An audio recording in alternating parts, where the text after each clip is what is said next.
আসসালামু আলাইকুম। আজকে তৈরি করে দেখাবো পাঙ্গাস মাছের দারুণ মজার একটা রেসিপি। অনেকেই আছে পাঙ্গাস মাছ খেতে চান না। আমার আজকের এই রেসিপি ফলো করে রান্না করলে বাড়ির ছোট থেকে বড় সবাই অনেক বেশি মজা করে খেয়ে নেবে। শুধু খেয়ে নেবে না, খাওয়ার পর আপনার প্রশংসা করতে বাধ্য হবে। পাঙ্গাস মাছের এই রেসিপিটা এতটাই মজার হয়। এর জন্য শুরুতে এখানে ৬ পিস পাঙ্গাস মাছ নিয়েছি। মাছগুলোকে খুব ভালো করে ধুয়ে পানিটা ঝরিয়ে নিয়েছি। এরপর এতে হাফ চামচ পরিমাণ হলুদের গুঁড়া, হাফ চামচ পরিমাণ শুকনো মরিচের গুঁড়া, স্বাদ মতো লবণ দিয়ে দিচ্ছি। এরপর দিয়ে দিচ্ছি এক টুকরো লেবুর রস চিপে। পাঙ্গাস মাছের এই রেসিপিটাতে লেবুর রসটা অবশ্যই চিপে দিতে হবে, যাতে পাঙ্গাস মাছে থাকা গন্ধটা চলে যায়।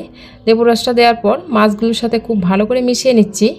মাছের পিসগুলোর সাথে সবগুলো মশলা ২-৩ মিনিট সময় নিয়ে খুব ভালো করে মিশিয়ে নিয়েছি। এখন 10 মিনিটের জন্য রেস্টে রেখে দিয়েছি, যাতে মশলাটা মাছের ভিতরে ভালোভাবে প্রবেশ করতে পারে।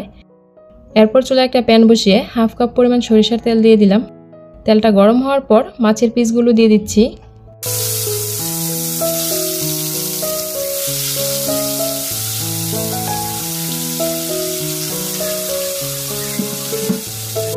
আর মাছের পিসগুলো ভাজার সময় তেলটাকে অবশ্যই একটু গরম করে নিতে হবে। গরম করে নিয়ে মাছের পিসগুলো দিলে মাছগুলো নিচ দিক দিয়ে লেগে যাবে না, খুব সুন্দর ভাজা হয়ে যাবে। আর চুলা আঁচটা মিডিয়াম আঁচে রেখে ভেজে নিচ্ছি। তো মাছগুলো ভাজা হয়ে গেলে এই পর্যায়ে চুলায় আরেকটা প্যান বসিয়ে দিলাম। প্যানটাতে মাছ ভাজার যে তেলটা ছিল ওই তেলটা দিয়ে দিলাম। তার সাথে অল্প একটু সরিষার তেল দিয়ে দিয়েছি, 2 টেবিল চামচ পরিমাণ মতো হবে। এরপর দিয়ে দিলাম হাফ কাপ পরিমাণ পেঁয়াজের কুচি। এরপর দিয়ে দিচ্ছি এখানে কিছু গোটা গরম মশলা। গোটা গরম মশলার মধ্যে 2টা এলাচি, একটা দারচিনির টুকরো ও একটা তেজপাতা দিয়েছি। গোটা গরম মশলাটা দেওয়ার পর সবকিছু নেড়েচেড়ে ভেজে নিচ্ছি। এই পর্যায়ে চুলা আঁচটা মিডিয়াম আঁচে রেখে ভেজে নিচ্ছি। তো যখন পেঁয়াজ কুচিটা ভাজতে ভাজতে একটু নরম হয়ে গেছে, তখনই দিয়ে দিচ্ছি এতে হাফ কাপ পরিমাণ পেঁয়াজের বাটা। আর পাঙ্গাস মাছের এই রেসিপিটাতে পেঁয়াজ বাটাটা অবশ্যই ব্যবহার করতে হবে। এরপর দিয়ে দিলাম 1 টেবিল চামচ পরিমাণ আদা বাটা, হাফ চামচ পরিমাণ রসুন বাটা। আদা ও রসুন বাটাটা দেওয়ার পর সবগুলো খুব ভালো করে নেড়েচেড়ে মিশিয়ে নিচ্ছি।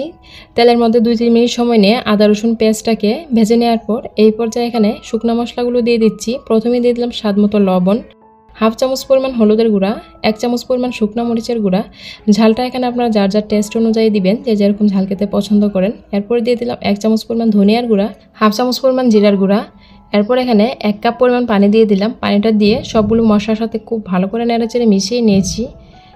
এরপর একটা ঢাকনা দিয়ে ঢেকে মশলাটাকে 4-5 মিনিট কষিয়ে নিলাম। 4-5 মিনিট মশলাটাকে কষিয়ে নেওয়ার পর ঢাকনাটা তুলে সব কিছু খুব ভালো করে নেড়েচেড়ে দিচ্ছি। এই পর্যায়ে দেখুন মশলার উপরে কিন্তু তেলটা ছেড়ে এসেছে। মশলাটা খুব সুন্দর কষানো হয়ে গেছে। এখন দিয়ে দিলাম টক দই। এখানে আমি 3 টেবিল চামচ পরিমাণ মতো টক দই দিয়েছি। এরপর দিয়ে দিচ্ছি 2টা টমেটোর কুচি।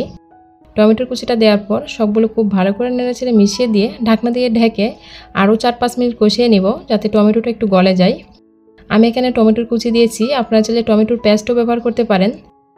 টমেটোর কুচিটা দেওয়ার পর 4-5 মিনিট কষিয়ে নিয়ে সবগুলো খুব ভালো করে নেড়েচেড়ে দিচ্ছি। এই পর্যায়ে দেখুন মশলাটা কিন্তু খুব সুন্দর কষানো হয়ে গেছে, আর টমেটোটা কিন্তু অনেকটা গলে গিয়েছে।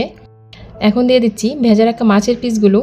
মাছের পিসগুলো দেওয়ার পর মাছের পিসগুলো একটা পাশ কষিয়ে নিব, এই জন্য ঢাকনা দিয়ে ঢেকে দিলাম। ঢাকনা দিয়ে ঢেকে 2-3 মিনিট কষিয়ে নেওয়ার পর মাছের পিসগুলোর আরেকটা পাশ উল্টিয়ে দিচ্ছি, যাতে মাছের পিসগুলোর 2টা পাশই খুব সুন্দর করে কষানো হয়ে যায়। অপর পাশটা উল্টিয়ে দেওয়ার পর আবারও ঢাকনা দিয়ে ঢেকে 2-3 মিনিটের জন্য কষিয়ে নিলাম। এইভাবে মাছ কষিয়ে রান্না করলে কিন্তু মাছের ভিতরে মশলাটা খুব ভালোভাবে প্রবেশ করতে পারে, আর মাছের তরকারিটা খেতেও ভীষণ ভালো লাগে। তো মাছের 2টা পাশে খুব সুন্দর কষানো হয়ে গেলে এখানে ঝোলের জন্য পরিমাণ মতো পানি দিয়ে দিলাম। পানিটা দিয়ে মাছগুলোর সাথে একটু আলতোভাবে নেড়েচেড়ে মিশিয়ে দিচ্ছি। এরপর ঢাকনা দিয়ে ঢেকে চুলা আঁচটা মিডিয়াম আঁচে রেখে 4-5 মিনিট রান্না করে নিলাম। 4-5 মিনিট রান্না করে নেওয়ার পর এই পর্যায়ে ঢাকনাটা তুলে মাছগুলোকে একটু আলতোভাবে নেড়েচেড়ে দিচ্ছি। এখন দিয়ে দিব কয়েকটা আস্ত কাঁচামরিচ, মাছের তরকারিটাতে খুব সুন্দর একটা ফ্লেভার আসার জন্য। এখন আর চুলা আঁচটা বাড়িয়ে রান্না করব না, চুলা আঁচটা কমিয়ে 2-3 মিনিটের জন্য দমে রেখে দিব। 2-3 মিনিট পর চুলা থেকে নাম। তো আমাদের মজাদার পাঙ্গাস মাছের রেসিপিটা কিন্তু রান্না করা হয়ে গেছে।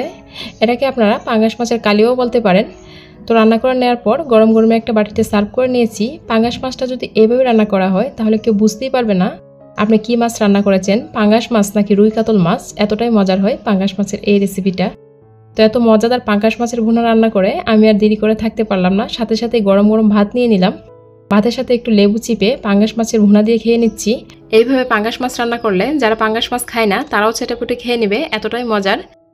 আশা করছি আমার আজকের এই পাঙ্গাস মাছের রেসিপি আপনাদের ভালো লেগেছে। রেসিপি ভালো লাগলে চ্যানেল সাবস্ক্রাইব করতে ভুলবেন না। আজকে এখানেই বিদায় নিয়ে নিচ্ছি। সবাই ভালো থাকবেন। আল্লাহ হাফেজ।